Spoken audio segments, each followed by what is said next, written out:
Hello guys, welcome to this basics of cyber security journey. कैसे हैं यार आप सब लोग।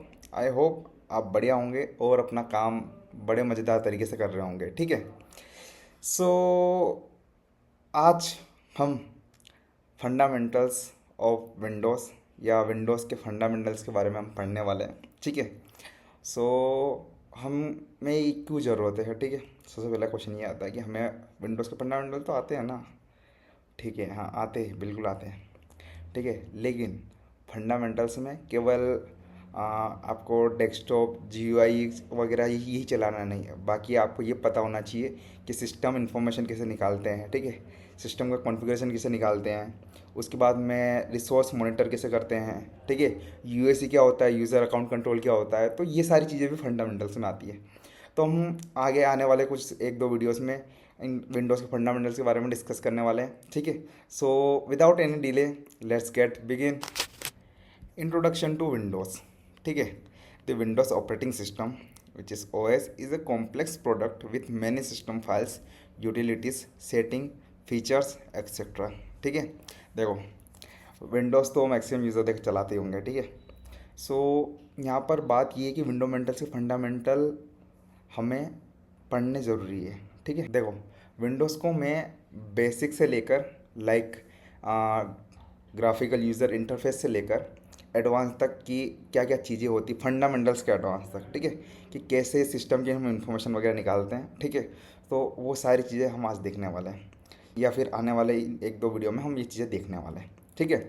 सो विदाउट एनी डिले, तो देखो, अभी जो विंडोज़ का लेटेस्ट एडिशन कौन सा चल रहा है, as of October 5th of 2021, Windows 11 now is the current window operating system for end user. अभी विंडो 11 चल रहा है। ठीक है ना। Move forward, desktop G U I है। क्या होता है desktop G U I? Desktop graphical user interface. ठीक है। देखो, जैसे कि स्क्रीनशॉट आपको दिख रहा होगा। ठीक है। 1 नंबर पे क्या है, डेस्कटॉप। ठीक है, स्टार्ट मेन्यू, ये सब आपको पता होगा। देखो, हम इतने बेसिक से चल रहे हैं। ठीक है। ये सारी चीज़ें से आपको पता होगी। ठीक है। 3rd नंबर पे सर्च बार है। ठीक है, सर्च बॉक्स है। 4th पे टास्क बार है। ठीक है, मतलब 5th पे है टास्क बार, टास्क व्यू वगैरह आपको इधर देखना है कौन सा टास्क बैकग्राउंड में चल रहा है, तो वो सारी चीज़ें 4th नंबर पे। देन 6th नंबर पे, ठीक है, टूल बार है। देन 7th नंबर पे नोटिफिकेशन एरिया। ठीक है। This is our graphical user interface. Now move forward. ठीक है, ग्राफिकल यूज़र इंटरफेस के अंदर, ठीक है, और जब आप विंडोज़ पे क्लिक करते हो, ठीक है, यार आप सोच रहे होंगे भैया इतनी बेसिक सारी चीज़ें क्यों बता रहे हैं। ठीक है, तो देखते जाओ आगे। ठीक है, बहुत सारे काम की चीज़ें आने वाली है। अब जब विंडोज़ पे आपको सबको पता ही है, ठीक है, ऐसा इंटरफेस दिखता है। या नेक्स्ट अब आते हैं मेन चीज़ पे, फाइल सिस्टम। ठीक है। देखो, पहले के टाइम पे जो फाइल सिस्टम यूज़ होती थी वो होती थी FAT16 और FAT32। ठीक है, मतलब FAT16 FAT32। और FAT का फुल फॉर्म क्या होता है, फाइल एलोकेशन टेबल। ठीक है। और एक और यूज़ होती थी HPFS, which is stand for high performance file system. ठीक है, लेकिन हमने उनको रिप्लेस क्यों करना पड़ा। ठीक है, जो नई टेक्नोलॉजी उनमें फाइल सिस्टम को रिप्लेस क्यों करना पड़ा, जो नई टेक्नोलॉजी फाइल सिस्टम की यूज़ होती है उसका नाम है NTFS, which is stands for new technology file system. ठीक है। इसका क्या फ़ायदा है, क्या बेनिफिट है, और पुराने वाले इसमें क्या लिमिटेशंस थे, वो सारी चीज़ें हम अभी इस वाले में आइए समझते हैं। ठीक है। देखो, FAT में मेनली क्या था कि आप 4 GB से फाइल ऊपर स्टोर नहीं कर सकते हो। ठीक है, उस स्टोरेज में। और NTFS में सिक्योरिटी भी अच्छी खासी मिलती है, और 4 GB से प्लस आप फाइल उसमें स्टोर कर सकते हो। ठीक है। ये सारी चीज़ें आप समझते हो। The file system used in modern version of Windows is the new technology file system, और simply NTFS। Before NTFS there was a FAT16, FAT32 and HPFS। ठीक है। बेनिफिट क्या है NTFS के, कि NTFS is known as a journaling file system. In case of a failure, the file system can automatically repair the folder files on disk using information stored in logged file। ठीक है। देखो, जब भी ऐसा कुछ होता है कि आपको ऐसा फेलियर वाला केस आता है कि लाइक फाइल ट्रांसफ़र हो रही है या फिर फाइल मूव कर रहे हो, आप कॉपी कर रहे हो, तो ठीक है, ऐसा कुछ फेलियर ऐसा कुछ चीज़ें होती है। ठीक है, तो वो ऑटोमेटिकली रिपेयर कर लेता है कहाँ से, अपनी जो फाइल आप ट्रांसफ़र कर रहे हो उसको ऑटोमेटिकली रिपेयर कर लेगा कहाँ से, जो उसके पास में आप कभी स्टोर किया तो उसके पास में लॉग बनते हैं। ठीक है, तो ये एक अच्छा एडवांटेज है कि आपकी चीज़ों को नुकसान नहीं होता है। ठीक है। तो this function is not possible with FAT, ठीक है, ये FAT के साथ में पॉसिबल नहीं था। नाउ मूव फॉरवर्ड, अब लिमिटेशन के बारे में पढ़ते हैं कुछ, ठीक है। NTFS address many of the limitation of the previous file system such as supporting file larger than 4 GB। ये चीज़ मैंने अभी आपको बताई थी कि 4 GB से कम पहले आपको रखनी पड़ती थी जब फेट फाइल सिस्टम का हम यूज़ करते थे, ठीक है। जिस फाइल की साइज़ अगर 4 GB से ज़्यादा है तो हम उसको स्टोर नहीं कर सकते उसके अंदर NTFS में, लेकिन आप आराम से 4 GB की ऊपर की फाइल स्टोर कर सकते हो। Set specific permission on folder and files, ठीक है, कुछ स्पेसिफिक परमिशन थी कुछ जो कि फोल्डर और फाइल के ऊपर होती थी, ठीक है, जिसकी वजह से सिक्योरिटी इश्यू हो सकते थे, ठीक है। सो उनको रिमूव किया गया, ठीक है। उसके बाद में इंक्रिप्शन, ठीक है, जो NTFS है उसमें इंक्रिप्शन होता है फाइल का, ठीक है, ताकि वो और ज़्यादा सिक्योर रहे। तो ये सारी चीज़ें थी चूँकि नए फाइल सिस्टम में होती है। देखो अब इसमें क्या क्या परमिशन होती है, ठीक है, स्पेसिफिक परमिशन किस किस टाइप की होती है, देखो वो मैं आपको इसमें जब मैं आपको PDF प्रोवाइड करूँगा उसमें मैं एक पेज ऐड कर दूँगा, आप वो परमिशन के बारे में पढ़ लीजिएगा, ठीक है। तो अब आप इसको कहाँ देख सकते हो, देखो मैं आपको बताता हूँ, ठीक है। सबसे पहले इधर गए, फाइल एक्सप्लोरर, ठीक है, देन यहाँ पर 30 PC में गए, देन इस पर राइट क्लिक किया, ठीक है। यहाँ पर आपको प्रॉपर्टी का ऑप्शन आ रहा होगा, ठीक है। आप जैसा भी अपने अपने कंप्यूटर में ये ट्राई करके देखना, फाइल सिस्टम दिख रहा है आपको NTFS, ठीक है। सो आप यहाँ से ये चीज़ें देख सकते हो। और इसमें क्या क्या देख सकते हो आप कि लोकल डिस्क पे क्लिक किया, देन विंडोज़ पे क्लिक किया, राइट क्लिक किया, उसके बाद में इसकी प्रॉपर्टीज़ देखो, ठीक है। ये देखो यहाँ पर आप सिक्योरिटी पर्पज़ के लिए इस चीज़ को देख सकते हो कि किस किस को यहाँ पर कितने यूज़र है, ठीक है, कौन सा ग्रुप और यूज़र नेम यहाँ पर सारे हैं, ठीक है। मान लो अब उनको क्या क्या परमिशन है, ठीक है, क्या परमिशन, ठीक है, देख लो। जैसे एडमिनिस्ट्रेटर को होती है full control, modify, read, execute. वहीं पर अगर कोई यूज़र है इसमें, ठीक है, स्टैंडर्ड यूज़र, तो उसको फुल कंट्रोल की परमिशन नहीं है, ठीक है। सो ये चीज़ें आप इधर आके देख सकते हो। So next one is the Windows और सिस्टम 32 फोल्डर्स। देखो ये मेनली ऐसा फोल्डर है, ठीक है, जैसे कि अपने काली लिनक्स में क्या होता था, रूट होता था, ठीक है। तो विंडोज़ 32 एक ऐसा सिस्टम का मेन फोल्डर है, ठीक है। जो विंडोज़ फोल्डर है वो मेन फोल्डर है क्योंकि इसी के थ्रू ये एज ए कंप्यूटर का बेस है, यहीं से सारी चीज़ें कंट्रोल हो रही है। अगर इसको हटा दिया तो आपका विंडोज़ शट डाउन हो जाएगा, बंद हो जाएगा, वो चले नहीं का। सारी चीज़ें जो जैसे होता है ना कि क्या बोलते हैं इसको, जो इंटरनल स्टोरेज है, जो मेन जिसके बेसिस पे चल रही सारी चीज़ें जो ऑलरेडी इंस्टॉल होकर आती है, जब आप नया लैपटॉप लेते हो, नया कंप्यूटर, नया PC बनाते हो, तो जो पहले जो चीज़ें उसके अंदर रहती है वो सारी चीज़ें आपको इन फोल्डर्स में दिखेगी, ठीक है। The Windows folder C drive, ठीक है, विंडोज़ के सी ड्राइव के अंदर होता है, इस traditionally known as the folder which contain the Windows operating system. ये फोल्डर जो है वो पूरा विंडो का ऑपरेटिंग सिस्टम कंटेंट करके रखता है, ठीक है। The system 32 folder which is inside the window folder hold the important files that are critical for the operating system, ठीक है। ये एक बहुत इंपॉर्टेंट रोल प्ले करता है, ठीक है, पूरे अपने ऑपरेटिंग सिस्टम के लिए। जैसा कि मैं आपको दिखा देता हूँ, ठीक है, लाइक लोकल डिस्क में गए, ठीक है, उसके बाद में विंडोज़ में गए, यहाँ पर सिस्टम 32 करके ये विंडोज़ वाला फोल्डर है, ठीक है। अब इसमें सिस्टम 32 करके एक फ़ोल्डर होगा, देखो दिख रहा है आपको ये, ठीक है। इसके अंदर जितनी भी फाइलें हैं यही मेन चीज़ें हैं जिसकी वजह से आपका PC चल रहा है, ठीक है। अगर ये आप हटा दोगे आपका PC बंद हो जाएगा। आई होप आपको चीज़ें क्लियर हुई होगी, ठीक है। Now move forward, user account, ठीक है, किस किस टाइप की यूज़र अकाउंट आपके PC में है, ठीक है, Windows PC। So user account can be one or two type on the typical local window system, ठीक है। First one is administrator and second one is standard user, ठीक है।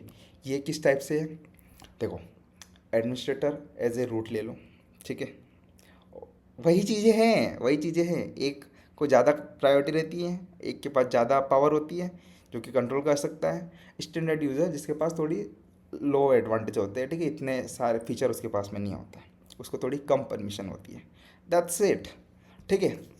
An administrator can make changes to the system, ठीक है, add user, ठीक है, user को बना सकता है वो, जो स्टैंडर्ड यूज़र है उनको बना तक सकता है एडमिनिस्ट्रेटर, याद रखना। Delete user, modify groups, modify settings on the system etcetera, ठीक है, इंस्टॉल अनइंस्टॉल वगैरह बहुत सारी चीज़ें, ठीक है, वो तो सारी कर ही सकता है, जो कि स्टैंडर्ड यूज़र कर सकता है वो तो ये एडमिनिस्ट्रेटर कर ही सकता है। बाकी इसके पास सारे एडवांटेज ये होते हैं। Second one, standard user. A standard user can only make changes to folder files attributed to the user and can't perform system level changes. ठीक है, ये सिस्टम लेवल के चेंजेस नहीं कर सकता, सच एज इंस्टॉल प्रोग्राम। ठीक है, मैंने बताया था अभी कि एडमिनिस्ट्रेटर इंस्टॉल अनइंस्टॉल वगैरह चीज़ें कर सकता है, लेकिन ये नहीं कर सकता है। ये केवल कर सकता है फाइल और फोल्डर के जो एट्रीब्यूट है, ठीक है, उनको चेंज कर सकता है। आई होप आपको ये चीज़ें क्लियर हुई होगी। Now user account control which is UAC. ठीक है, ये क्या चीज़ है, ये किस बला का नाम है? देखो, user account control is a critical security feature in the Microsoft window operating system that help prevent unauthorized changes to the operating system. This changes can be initiated by applications, viruses और other users. User account control क्या होता है कि आपके अगर PC में कोई कुछ चेंजेस करने की कोशिश कर रहा है, ठीक है, तो उसको उसकी सेफ्टी का उसके ऊपर ट्रस्ट नहीं करना। सबसे पहले इसका मेन काम यही है कि ट्रस्ट किसी पे नहीं करना है। ठीक है, करना तो केवल एडमिनिस्ट्रेटर लेवल पे चीज़ों पे ट्रस्ट करना है। लाइक अगर स्टैंडर्ड यूज़र कुछ चीज़ें इंस्टॉल या फिर कुछ भी चीज़ें कर रहा है, कुछ भी चेंजेस कर रहा है फाइल में, तो उसके लिए उसको यूज़र नेम और आईडी पासवर्ड डालने पड़ेंगे। ठीक है, लाइक एडमिनिस्ट्रेटर अगर कुछ चेंज कर रहा है तो उसके लिए भी उसको कंफर्मेशन देना पड़ेगा। तो ये सारी चीज़ें थी जो कि यूज़र अकाउंट कंट्रोल के अंदर में आती है। ठीक है, ये एज ए उसको चेंज करने से मतलब अनऑथराइज कर देता है। ठीक है, उसको अथॉरिटी नहीं देता है कुछ भी चेंज करने का। तो उससे पहले user account control as a security purpose के लिए विंडो ने इंट्रोड्यूस किया था। ठीक है, now prevent malware from silently installing और making changes to the system. देखो, कोई मालवेयर अगर आपके सिस्टम के अंदर घुस जाता है तो आपके सिस्टम की कॉन्फ़िगरेशन को चेंज ना करे। ठीक है, उसके अंदर कोई नई चीज़ इंस्टॉल ना कर दे जिसकी वजह से आपका पीसी आपके पीसी को नुकसान हो जाए। तो उस चीज़ से बचने के लिए यूएससी कंट्रोल बहुत हेल्प करता है। ठीक है, नाउ देखो हाउ यूएससी वर्क्स। ठीक है, अब यूएससी जो है यूज़र अकाउंट कंट्रोल, वो काम कैसे करता है? When a user or a program tries to perform a task that requires administrator privileges, UAC trigger a constant or credential prompt। ठीक है, देखो there are two main scenario, दो सिनेरियो लेते हैं, उनके थ्रू हम इन चीज़ों को समझते हैं कि कैसे काम करता है। For administrator account, if a user with admin rights try to run, ठीक है, जो एडमिन राइट जिसके पास जो एडमिनिस्ट्रेटर है, ठीक है, try to run a task needed elevated privileges अब USC prompt ask for configuration. ठीक है, अगर जो मेन एडमिन जो एडमिनिस्ट्रेटर है, ठीक है, उसके पास अगर उस जो एडमिन जो भी यूज़र उस सिस्टम को चला रहा है, ठीक है, अगर उसके पास राइट है, एडमिन जो एडमिनिस्ट्रेटर की राइट है, अगर वो उसके पास में है, फिर भी उसको कन्फर्मेशन लेनी पड़ेगी। ठीक है, कुछ भी चीज़ चेंज करने के लिए। Now for standard user account, ठीक है, इसमें क्या होता है कि आपको क्रेडेंशियल रिक्वायर्ड होंगे। देखो, if a standard user tries to do same, UAC will prompt for an admin username and password to proceed। ठीक है, देखो आया होगा आपको समझ में। स्टैंडर्ड यूज़र अगर हुआ, ठीक है, तो उसको सिस्टम के अंदर चेंजेस करने के लिए यूज़र नेम आईडी पासवर्ड चाहिए होंगे। ठीक है, अगर वो चीज़ें वो ट्राई करना चाहता है तो ये चीज़ आपको समझ में आई होगी। अब मैं थोड़ा आपको विंडोज़ सेटिंग और कंट्रोल पैनल के बारे में बता देता हूँ। ठीक है, तो आप सोच रहे होंगे यार भैया इतना भी क्या बेसिक्स है, भैया क्या बेसिक्स, इतना भी बेसिक है। ठीक है, देखो समझ लो यार। ठीक है, ये चीज़ें थोड़ी पता होनी चाहिए। ठीक है, देखो पहले के टाइम पे क्या होता था, ठीक है, कि सारी चीज़ें जो भी नए एप्लीकेशंस वगैरह इंस्टॉल अनइंस्टॉल वगैरह जो कर रहे होते हैं, ठीक है, अनइंस्टॉल कर रहे होते हैं, तो आपको एक कंट्रोल पैनल में आके करना पड़ता है। ठीक है, यहाँ पर सिस्टम एंड सिक्योरिटी के बारे में, नेटवर्क इंटरनेट के बारे में, हार्डवेयर के बारे में सारी इन्फॉर्मेशन यहाँ पर मिलेगी आपको। प्रोग्राम कौन सा अनइंस्टॉल, देखो ये सारी चीज़ें ऐसी, ये पुराना वाला वर्जन है। ठीक है, यूज़र अकाउंट सारे कंट्रोल यहीं से होते थे। उसके बाद में, ठीक है, ये सारी चीज़ें अपीयरेंस एंड पर्सनलाइजेशन, आपको डिस्प्ले वगैरह को चेंज वगैरह करना, सारी आपको कंट्रोल पैनल, आप कंट्रोल पैनल में आके अपना पूरा सिस्टम कंट्रोल कर सकते हो। ठीक है, सो ये सारी चीज़ें थी कंट्रोल पैनल के बारे में। Okay, so now talk about task manager. Task manager क्या होता है? ठीक है, टास्क मैनेजर देखो, ये देख रहा है, यहाँ से आप देख सकते हो टास्क व्यू। ठीक है, कि बैकग्राउंड में कौन कौन से टास्क चालू है। अब टास्क मैनेजर जाने पे इस पर राइट क्लिक किया, ठीक है, जो टास्क बार है उस पर राइट क्लिक करना है, देन टास्क मैनेजर पे क्लिक करना है। ठीक है, देखो अभी ज़्यादा इतनी इन्फॉर्मेशन दिख नहीं रही होगी आपको। जब आप मोर डिटेल पे क्लिक करोगे, ठीक है, आपको सारी जो भी सीपीयू प्रोसेस कर रहा होगा, ठीक है, आपकी मेमोरी में कितना क्या चीज़ें रन हो रही है बैकग्राउंड पे, वो सारी चीज़ आपको यहाँ दिख जाएगी। ठीक है, अभी देखो अपन एक ही ऐप खोल रखा है टास्क मैनेजर, तो केवल उसका काम चल रहा है। ठीक है, ये देखो, तो अभी मैं रुक गया, अब देखो वापस से काम हो जाएगा।